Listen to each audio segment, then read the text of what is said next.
Russia-Ukraine War Information Today, January 13, 2024. Russia warns Britain of its intention to send troops to Ukraine.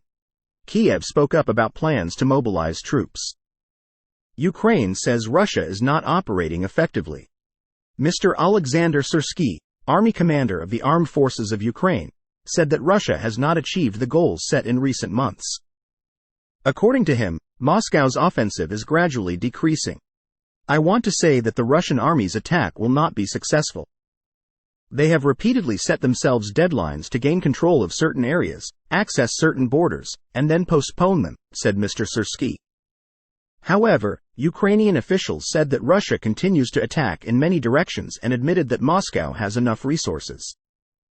Russia continues to carry out many airstrikes. According to Ukraine, in the past day, the Russian army carried out 2 missile attacks, 43 airstrikes, and 25 times firing multiple rocket launcher systems, MLRS, at the positions of the Ukrainian Defense Forces. The General Staff of the Ukrainian Army said that in the past day, the Ukrainian Defense Forces repelled 57 Russian attacks on 7 fronts, and repelled 8 more attacks on the left bank of the Dnipro River, Kherson Province. The General Staff also said that there were a total of 68 battles on all fronts and assessed that the operational situation in eastern and southern Ukraine is still difficult. Some related developments. Russia warns Britain of its intention to send troops to Ukraine. Vice Chairman of Russia's National Security Council Dmitry Medvedev warned that Moscow would consider Britain's public deployment of troops to Ukraine as a declaration of war. I hope our opponents, the British, understand that the deployment of military forces to Ukraine will be a declaration of war against our country, Mr. Medvedev warned. According to Mr. Medvedev, how would the Western public feel if British Prime Minister Rishi Sunak's delegation was attacked with cluster bombs in the middle of Kiev? Mr. Medvedev seemed to express frustration about the recent incident when Ukraine allegedly used cluster bombs to attack the city of Belgorod in Russia, killing 25 people and injuring hundreds. Ukraine spoke up about plans to mobilize troops. Mr. Mikhailo Podolyak, advisor to the President of Ukraine, said he believes that an amendment bill to tighten the Kiev government's force mobilization law will be passed in the coming days or weeks, despite the setbacks this week. The new bill was amended after lawmakers and analysts said some of its provisions violated the Constitution and posed corruption risks.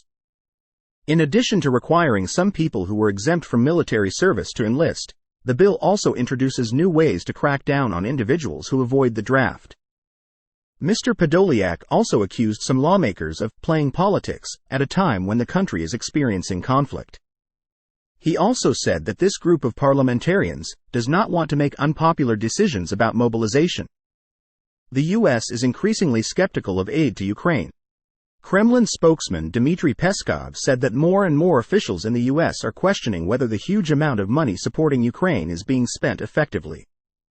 We see, in the internal debates and ongoing processes in the United States, that more and more officials are concerned about their money, the American taxpayers' money, the money that goes to the government.